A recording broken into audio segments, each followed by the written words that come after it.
अस्सलामुअलैकुम वरहमतुल्लाहि वबरकातुहू। मैं अपने यूट्यूब चैनल अल-नाफ़े में आप सब मुसलमान बहन भाइयों को खुश आमदीद कहती हूँ। उम्मीद है कि आप सब अल्लाह पाक की रहमत से खैर आफियत से होंगे। आज के मौजू पर गुफ्तगू करने से पहले आप सबसे रिक्वेस्ट है कि अगर आपने मेरे चैनल को अभी तक सब्सक्राइब नहीं किया तो जल्दी से सब्सक्राइब कीजिए और लाइक और शेयर ज़रूर कीजिए और वीडियो को आखिर तक ज़रूर देखिएगा ताकि मेरी हौसला अफजाई हो सके। ये बात आप सबके इल्म में है, ट्रांसजेंडर एक्ट नामी एक कानून पास हो चुका है।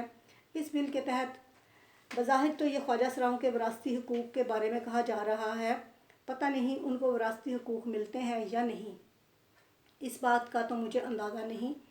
लेकिन इस बिल के तहत अगर कोई शख्स जो कि मुकम्मल मर्द है उसे ज़ाती तौर पर महसूस हो कि वो अपने आप को औरत महसूस कर रहा है तो वो नादरा के दफ्तर जाकर अपनी जिन्स तब्दील करवा सकता है, यानी शनाख्ती कार्ड में नादरा उसे औरत लिख देगा। इस बात के लिए उस शख्स को ना किसी मेडिकल बोर्ड की ज़रूरत है और ना ही किसी डॉक्टर की ऑब्जर्वेशन की। इसी तरह कोई भी औरत अगर अंदरूनी तौर पर अपने आप को मर्द महसूस करे तो वह नादरा के पास जाकर एक एप्लीकेशन के ज़रिए अपनी जिन्स तब्दील करवा कर जिन्स के खाने में अपने आप को मर्द लिखवा ले। हालांकि है तो वो औरत, लेकिन शनाख्ती कार्ड पे वो मर्द बन जाएगी।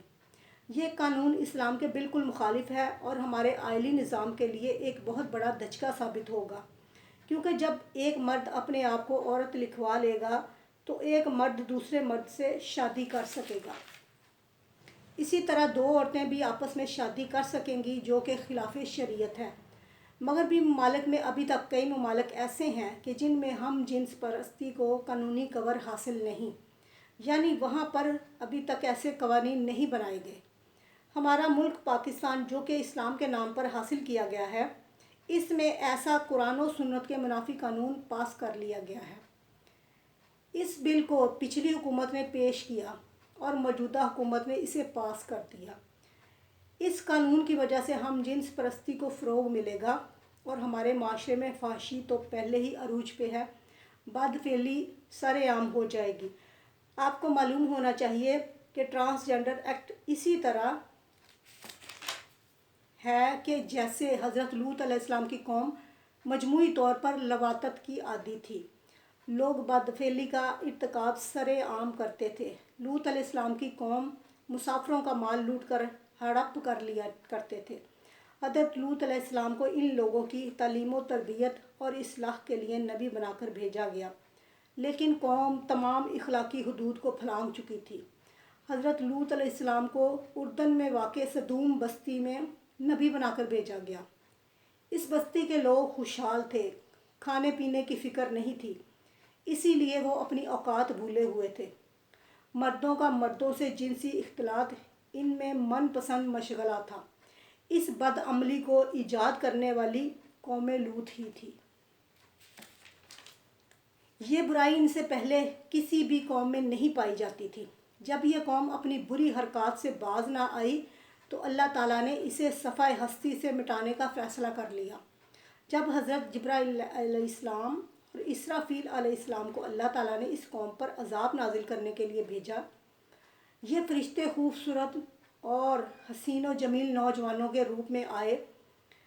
जब लूत अलैहिस्सलाम के पास ये फ़रिश्ते खूबसूरत नौजवानों के रूप में आए तो जब कौम को पता चला कि लूत अलैहिस्सलाम के घर नहायत खूबसूरत नौजवान मेहमान आए हैं, कौम के बदकुमाश लोगों ने आपके घर का मुहासरा कर लिया। वो हर सूरत इन नौजवानों को अपनी तहवील में लेना चाहते थे।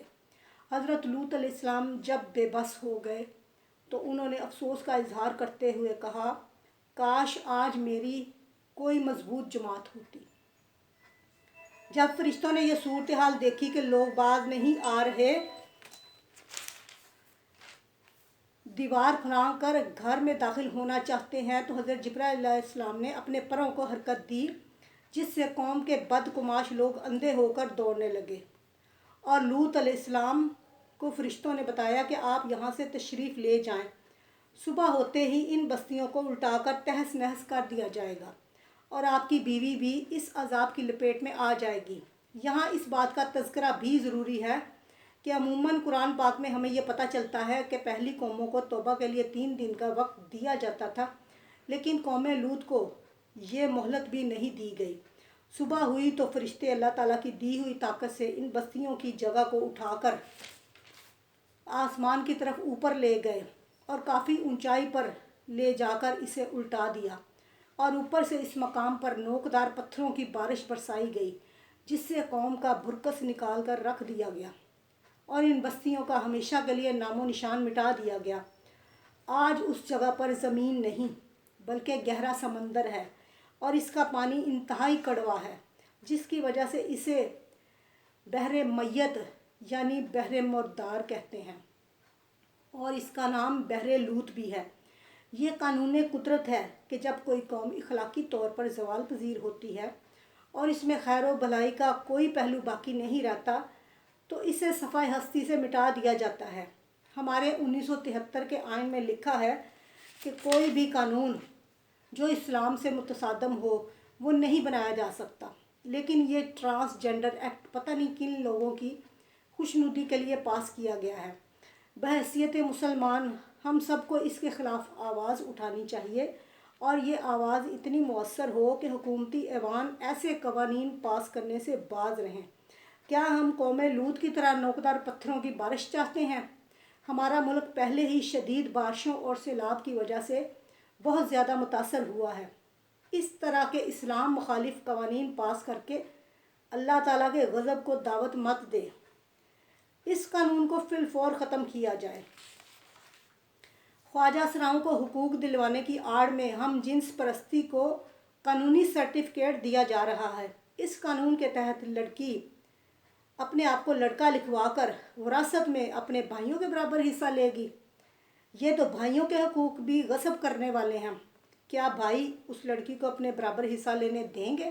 یہ بھی ایک سوالیہ نشان ہے۔ مغرب کی تقلید نے ہمیں کہیں کا نہیں چھوڑا، ہم اپنی شناخت تک بھول گئے ہیں۔ کسی نے کیا خوب کہا ہے، ہم کون ہیں، کیا ہیں، بخدا یاد نہیں، اپنے اسلاف کی کوئی ادا یاد نہیں، گر یاد ہیں تو کافر کے ترانے ہیں یاد، نہیں یاد تو مسجد کے صدا یاد نہیں۔ بنت حوا کو نچاتے ہیں سرے محفل، کتنے سنگ دل ہیں کہ رسم حیا یاد نہیں۔ مجھ کو تو یوں لگتا ہے مسلمانوں، تم کو سب کچھ تو یاد ہے پر خدا یاد نہیں۔ اللہ حافظ۔